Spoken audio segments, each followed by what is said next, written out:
Hey everybody, welcome back to the channel. I guess I'm doing another video before the year end. I wasn't sure if I would or not, but sometimes what happens is you put your computers in a big pile like this. You see what happens here?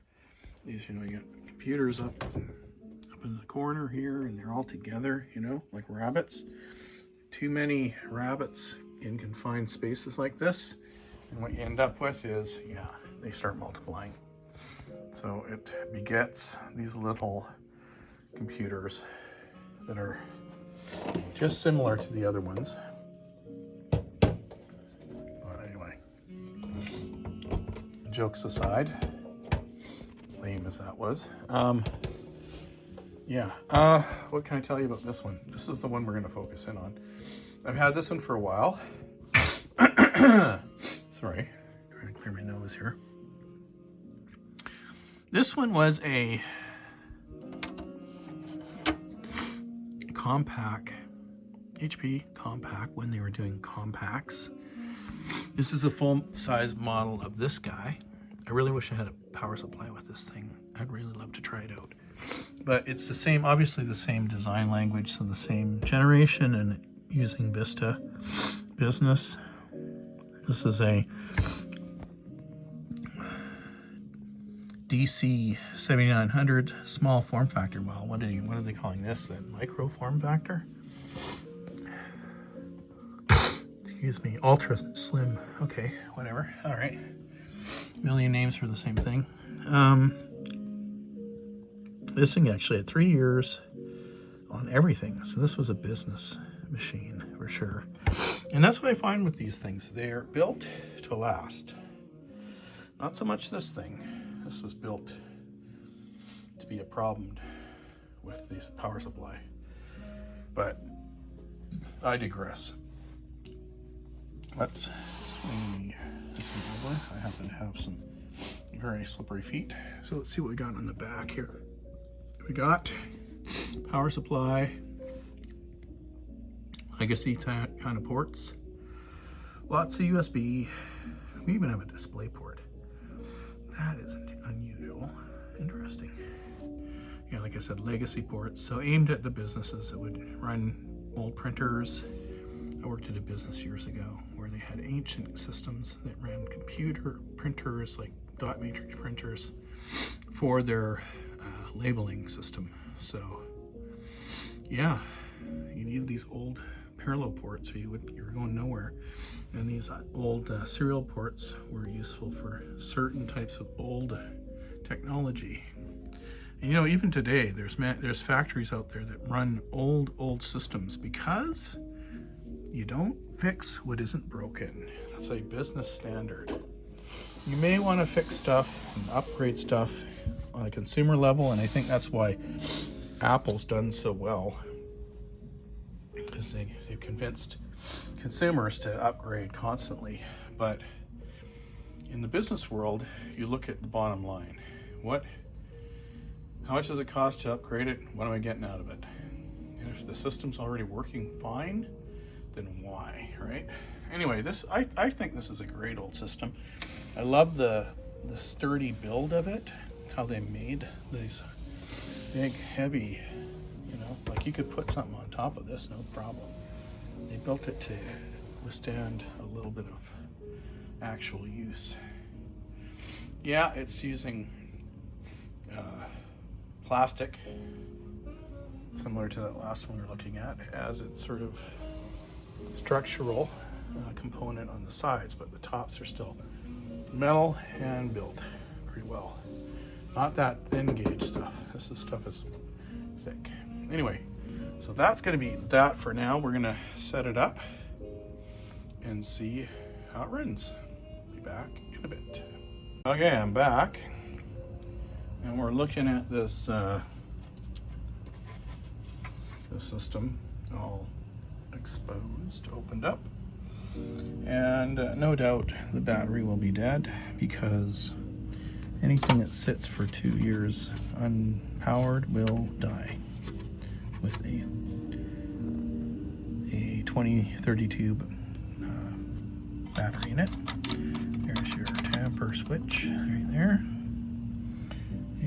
So got lots of expandability to this system, which makes me want to put a graphics card in this thing, which I just may do. Let's take a look at those caps, shall we? Not seeing anything unusual. This might have just been beyond the capacitor plug days. Okay, nothing. We're looking good. We got a 500, I guess. Is that what that is? Why does it say 500? Somebody wrote that on there. That's not me. Somebody put a 500, I guess, gigabyte. Yep, 500 gigabyte hard drive in it. It's got this very funky and proprietary power supply, but it really does move the air through the system, which is cool. It's got another, looks like it's got another bay for a hard drive. That's interesting. This one's secured down here, and it looks like it's properly secured. Should cool the hard drive pretty well. Yeah, this thing is really, I feel like this was really designed for industry, built to last. And it has this big shroud and this big air tunnel going through here. Lots of ventilation in the back. Yeah, I think this thing's pretty cool. So let's put this back and let's take a look at the specs on the looks like a 240 watt. So we're not putting anything fancy in this thing, but maybe something light might do it. Did we figure out what the processor was? They have these codes that sometimes give it away. Probably an E8400P is what I'm thinking that is. Oh, it had Vista downgraded to XP Pro. Yeah, that tells you the time period this was made. This was at that point where XP had just tanked so badly that people were literally going back to XP in droves because they knew what they're getting with XP. So with this guy, obviously, I think this was an industry type PC, something in a factory, or not even necessarily a factory, but some kind of office or whatever that was focused on just, they wanted something stable. They wanted something that would just get the job done. They didn't want any kind of compatibility issues with whatever they might be using presently. And I think that's what happened with this one. I'm just guessing, but I think, you know, you can kind of piece it together, especially a 3-year warranty and the fact that they downgraded to Vista, or to XP from Vista, had the potential to be a Vista machine. Okay, so July 2009, yeah, that sounds about right. I remember that time period when, yeah, Vista was not doing well, and it was just really, it wasn't because Vista was so bad, it was because systems were not designed to handle the graphics that Vista was demanding. By Windows 7, it was all up to date, and everybody moved forward. Sort of like the transition between, I always think of it between Windows 3.1 and Windows 95. Almost every computer, it was Windows 3.1. They had to do some significant upgrades to make Windows 95 and then Windows 98 and all those systems really where they needed to be. So that's going to be my little preamble and my examination of the insides. I'm tempted to put a graphics card in that thing if I can, so I might try that. I think I got a couple. I think this is a full height. Is this full height or is it small form factor? I think it might be small form factor. It might not have the card to fit it. I don't know. I'll look. I'll see what I got. Be useful, I think, but I don't know. We'll see. I'll be back once we have this thing set up. Okay, guys, we're back, and I got her set up with a very couple of awkward peripherals. One being this quick fire CM Storm kind of thing. Doesn't have a regular, it's kind of compressed. It kind of tries to use the arrow keys in combination with the number pad. This doesn't work very well, but it is mechanical and it is nice and small, so it fits in front of this very easily. The other awkward piece of junk I have is this black web mouse. Not bad actually in most of its functionality and everything. The only thing is the main button doesn't always register. Like, it's very, very tricky. So not my favorite mouse, but we're using it because I happen to dig it out. So this thing is up and running. Does this still work? Oh, it does. Nice. I like that. Good to check on that. So it's all running good. And a couple of small speakers hooked up. And we're gonna look at all the spectacles. So let's start with the Windows 7 stuff here. So this is running Ultimate, and it has 8 gigabytes of RAM, running 64-bit, has a Core 2 Duo E8400 at 3 gigahertz, so not bad at all in terms of its overall performance for its time period, for sure. We have the Q45, Q43 Express chipset. Yeah, the 4 series. It's got 64 dedicated, and then it shares the system memory. We got 8 gigabytes of system memory, so that's quite a bit. So that gives it potential. But it is running a 1024 by 10, sorry, a 1920 by 1080 widescreen display. I matched it up. It's an HP with an HP. So I don't know if this was quite this generation. Probably these were more the square screens back in the day, but we're using this one. Let's get into all the specs here. So we're going to deal with the CPU to start with. CPU Z tells us about the processor, Wolfdale, 45 nanometer process, so it's going to generate some heat, and especially at 3 gigahertz, but much better than the old Pentium 4s, that's for sure. At a decent level of instructions. 2 cores, 2 threads, so nothing too exciting there.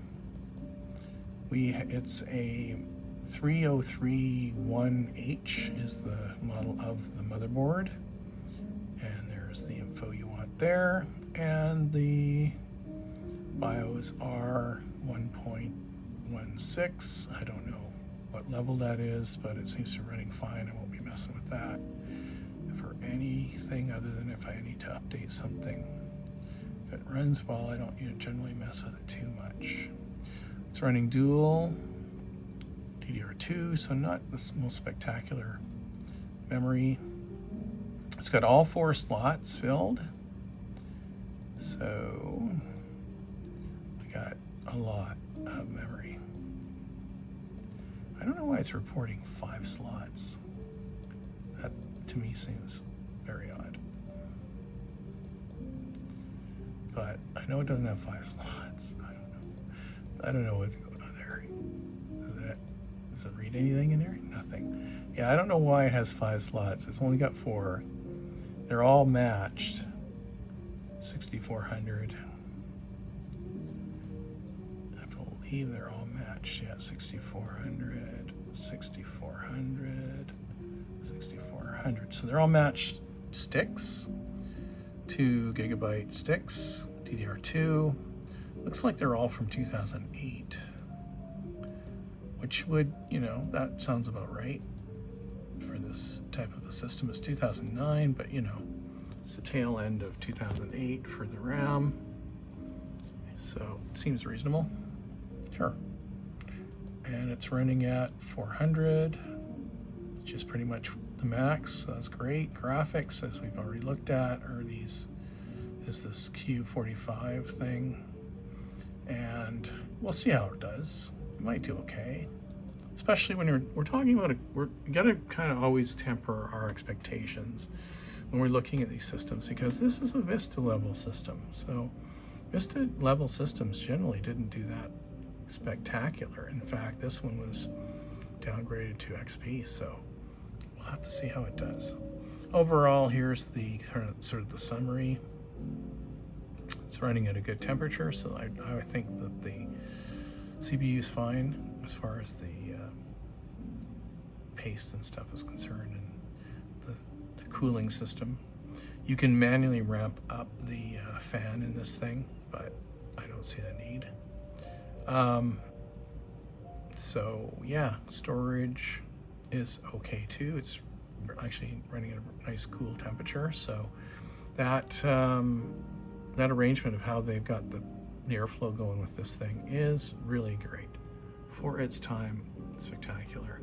I see some of these systems hanging around, and you know, I think they were pretty impressive for their time. Let's go to our crystal disk info. We're looking at it looks like a Seagate 500, so that's lots of space for Windows 7, which is great. Has all the basic stuff, and we want to look at the days of use. So this is an interesting figure. It's got 7,200 RPM. It's got about, what is that, 3 years? Let's find out. Calc. Let's bring up the calculator here.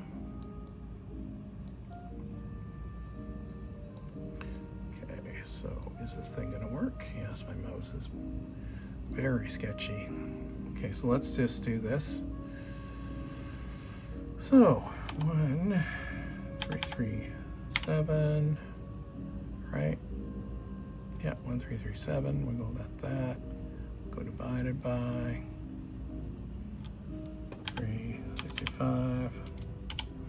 Yeah, 3.6 years of running time, but only 211 power on count. So that's telling me it was running constantly for long periods of time, which would put it kind of in the right category for a system like this. Now, I believe this is a replacement drive because of the fact it had that 500 written on the top of it. So it looks like it was a replacement drive. But nonetheless, this drive was run very similar to what this system is set up as, because this would be a really business machine, and business machines oftentimes run continually. They only power on and off when, you know, sometimes when people feel the need to reset them to fix, you know, memory problems or whatever. So yeah, interesting, right? Okay, guys. So this thing's been sitting idle, hasn't been used. Honestly, it hasn't been used probably in 2 years, at least, maybe 3. The last info I had on this was from 2019. So long time back, but it's still running good. The caps are good, and we're going to give this thing a run for its money, and let's see what it can do for us. And hey, let's chat while we're waiting for these stats, and let's see how things go. I hope you're having a good holiday. Hope if you're getting together with family, I think that's what most people do with time off like this. Get together with family. I hope that's working out for you. Sometimes it's a challenge getting together with family. You know, people you don't see for very long or haven't seen in years, and you know, different things come up, and people like to bring up, you know, all the dirty laundry and whatever. So don't let the holidays get you down. That's all I'm gonna say. All right, so in the 70s and the 60s, so probably shake out into the 60s, I'm thinking.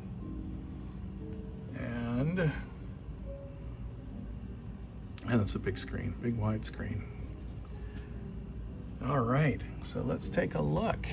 Yeah, so the graphics is always what I'm curious about, and it's 65, so I think that's actually quite doable, especially for this nice big screen.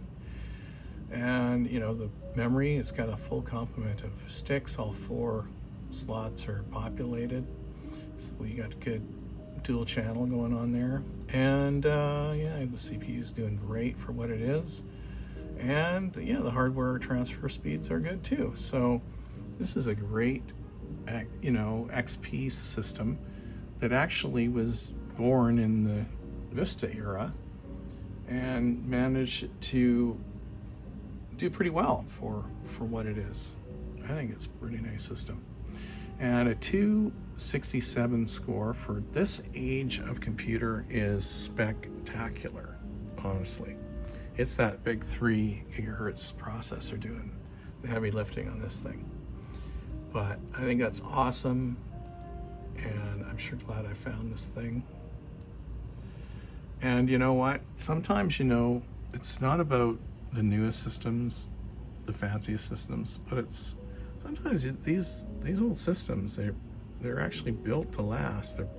The way they designed them, wow, they're like way better than your, you know, your consumer grade PCs. And this thing was built like a tank. Like I say, the only thing I really wish is I could get that little mini one that's got the same, you know, design language on the front of it and everything. It's a Vista class system too. I'd love to get that thing running with the proper power supply, but so far I haven't been able to find anything like that at my thrift store, because things show up, you know, all kinds of power supplies show up. I'm kind of always waiting for a 135 watt power supply, HP branded, because I have 135 power supplies and even the same barrel plug, but this thing I think has circuitry that checks to see that it's an HP, and it just won't accept anything else. So that is that. Anyway guys, that's gonna be the video. Piece it all together here. I shot it in 3 sections, I think.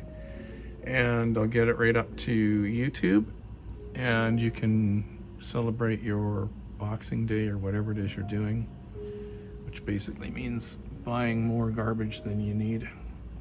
It'll end up at Value Village eventually, or some other thrift store, and then I'll come and buy it and showcase it 10 years later on my channel, and we'll talk about how we all ran around buying garbage from on Boxing Day, and how it was so pointless. Anyway guys, not to be a downer, talk to you later.